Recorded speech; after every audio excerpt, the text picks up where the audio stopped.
கல்வி மற்றும் வேலை வாய்ப்பில் முன்னுரிமை அளிக்க வலியுறுத்தி பார்வை மாற்றுத்திறனாளிகள் இன்று போராட்டம் நடத்தி வருகின்றனர். இது குறித்த கூடுதல் தகவல்களோடு செய்தியாளர் சரவணன் இணைப்பில் இருக்கிறார். சரவணன், போராட்டம் குறித்த கூடுதல் விவரங்களை வழங்கலாம்.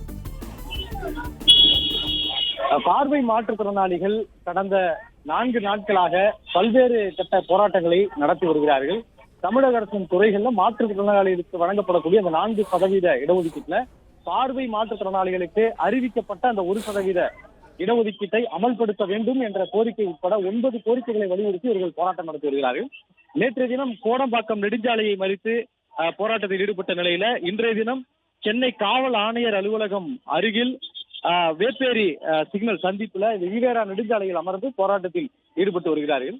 சென்ட்ரலில் இருந்து கோயம்பேடு நோக்கி வரக்கூடிய வாகனங்கள், அதே போன்று கோயம்பேடு, பூந்தமல்லி, கீழ்ப்பாக்கம் வழியாக வரக்கூடிய வாகனங்களும் நீண்ட வரிசையில் இந்த போராட்டத்தின் காரணமாக இருக்கிறது. எனவே காவல்துறையினர் உடனடியாக மாற்று வழிகளில் இந்த வாகனங்களை திருப்பிடக்கூடிய நடவடிக்கைகளில் ஈடுபட்டிருக்கிறார்கள். ஈவேரா சாலை வழியாக சென்ட்ரல் நோக்கி வரக்கூடிய வாகனங்களை இடதுபுறமாக ஈவிகே சம்பத் சாலை வழியாக திருப்பிவிட்டு அவர்கள் பெரியமேடு வழியாகவும் அல்லது ஜோதி வெங்கடாச்சலம் சாலை வழியாகவும் அவர்கள் சென்றடையலாம் என்று திருப்பிவிடப்படுகிறது. அதே போல சென்ட்ரலில் இருந்து வரக்கூடிய வாகனங்கள் தான் மாற்று வழி இல்லாமல் அங்கேயே சந்தித்து நிற்கிறது.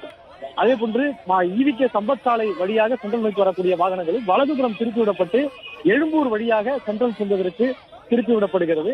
உடனடியாக மாற்று திசைகளில் காவல்துறையினர் நடவடிக்கை வாகனங்களை திருப்பி விட்டிருந்தாலும் தொடர்ந்து போக்குவரத்து நெரிசல் கடுமையாக ஏற்பட்டிருக்கிறது. அதே வேளையில இந்த போராட்டத்தில் ஈடுபட்டிருக்கக்கூடிய ஆண் பெண் பார்வை மாற்றுத்திறனாளிகளை கைது செய்யக்கூடிய நடவடிக்கையில காவல்துறையினர் ஈடுபட்டுள்ளனர்.